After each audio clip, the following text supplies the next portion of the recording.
Moving on. Okay, let's move on to the most anticipated musical of the season, Billy Elliot, in a very strong, whatever accent they were using. What was it? Northern England? I guess something like that. So Billy Elliot. Now, who would have ever thought, if you grew up in the 70s and the 80s, that Elton John would be one of the busiest writers on Broadway? And yet, really? No, I'm only kidding. Oh, yes, I was psychic, too. Yes. And ironically, one of the few pop stars who hasn't had a jukebox musical of his music yet. Oh, don't worry. A little Yellow Brick Road will be coming your way. Goodbye, Okay. Yellow Brick Road. Okay. Or maybe Hello, Yellow Brick Road. Well, no, Goodbye, Yellow Brick Yeah, I Road. know. It was, yeah, right. Okay, About the well, title for the anyway. show. Anyway, Billy Elliot is about a boy in a working class family who wants to study ballet. Well, he accidentally walks, while attending his boxing class, has to stay for a ballet class, as they call it. He goes to ballet, which, by the way, is ballet for most of us who don't speak in that. That's one of the biggest things. That accent was like kind of what? But anyway, it's a boy who falls in love with ballet, and it's It comes from a family where that's unusual. They're all coal miners. This is a very Well, it's also backed against a major coal mining strike in England. This was a Right. time where the British government, led by Margaret Thatcher, Right. was basically trying to break the unions.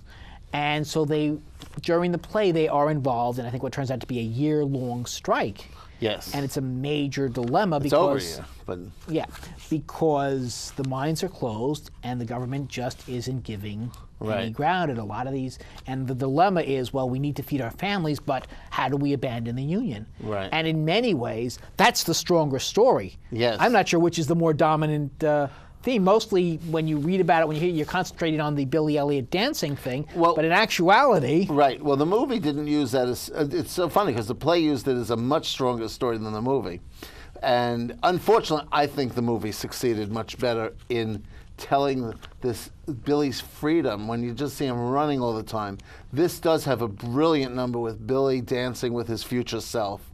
You know, and it's wonderful. And they have wonderful, two or three wonderful numbers. The unfortunate thing is the great numbers are they're vanity numbers, they're little ditties that have nothing to do with progressing the plot. There's one where he's visiting his friend, his best friend, and their closet comes to life, as it were. I don't want to, for those of you who have tickets or go to see it, I don't want to say it, but it was absolutely phenomenal. I loved it, but it did nothing to advance the plot, so why have it in the show? and unfortunately, when you have things like that, it does weigh the play down. I enjoyed Billy Elliot, but And then they also but I would not say I was overwhelmed by it. No, this I was is not. I did not find. I haven't found Elton John's scores for his recent plays overly exciting. No, I don't think there's great songs. I mean, the novelty songs are what he writes the best. I mean, Merry Christmas, Maggie Thatcher is going to be a classic. I mean, I'm sure it is a classic, but because it's so catchy. I mean, This is one of the songs in the show. I should. yeah, qualify but it that. has nothing. And it's the miners have this Christmas party, and they sing this ironic tune to Maggie Thatcher. But it's something like that, again, that strengthens that story, if not necessarily the story that we think we're supposed to be seeing. Right. Okay. Now, we actually saw the one Billy Elliot, I think. Billy Elliot is alternated by There's several three. boys. The three boys. Okay. And do you recall who we saw? Well, I saw. it was Oh yeah, with we me, were yes, together. We saw one of the boys who was from England, who actually lives on Long Island. Do you have his name? I have to look it up. It's going to be a tough one because I have to look up his bio. Right. And he was good. The father. Again, you have this in front of you. I love the teacher that he ends up getting. She's this kind of foul, very sharp-mouthed woman, kind of the antithesis. That is of- Mrs. Wilkinson. Yes. That's Hayden Gwynn. Yes, she's very She's very upfront about wanting to be paid, and she has a very sharp manner. On the other hand, she really falls for this boy. She's who, wonderful. She's who does really not, wonderful. who I mentioned, she does not have a mother, so he lives with his father and his brothers and his older brother. And his grandmother. Yes. Yes. And so it's a very male household, and that weighs down a bit too. And she kind of. I do believe we saw Trent Kowalik, I think that was it. but don't hold me to that. Okay. He was good. And his father is, by the way, was played by Gregory Jabbar. Right, who we've seen on many occasions. Also, a really good performance. Excellent. Actually, possibly the most interesting character, because he's got to go through his paces first, as the father trying to figure out why does his son want to dance. So he has a very He's the biggest conflict. Right, but he also has the comedic moments and the very dramatic moments. It's probably it may be the sharpest role in the play. Again, the dance teacher also well done. Oops, did I just cover your camera? That's all right. Because what fell out of my playbill was who played Billy. It was go. Trent Kowalik. You got I was it. right. There you go. There you go. Also, he gives a good performance. From what I've heard, all the Billy Elliots are good, but the play. But we saw the best one.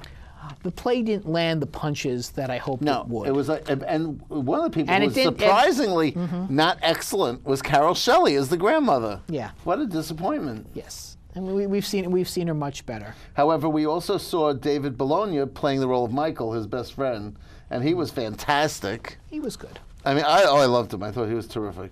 But I enjoyed parts of it, but I enjoyed the parts that had nothing to do with the play. On the whole, I'm telling you, and I think it's just because of this big. Whenever you sit and say, people go, oh, wow, it's fantastic. You have to see this show. You can't wait, and you're waiting, and then you go see the show, and you go, with expectations? That was it? Yeah. Great expectations. Often not met. I think that's part of it, but I think generally I've learned that generally if I'm going to like a show, I'm going to like it, and if I'm not. But I'm telling you, people have told me that Billy Elliot was the next best thing to sliced bread. I mean, you sure they weren't the investors? Yeah, it could be, but I wasn't that impressed. I mean, it may have been maybe that much better than French toast, but I have. Or as I like to call it freedom toast now. Okay, I have to say that I concur with you on that. I enjoyed Billy Elliot. It's a good musical. It's also something you can take members of the family. I could easily have taken my aforementioned 13-year-old there, or even my 11-year-old. All right. But I don't know if they would have enjoyed it any better than Shrek. So go see Billy Elliot, but don't expect too much. Okay. You'll have a better time.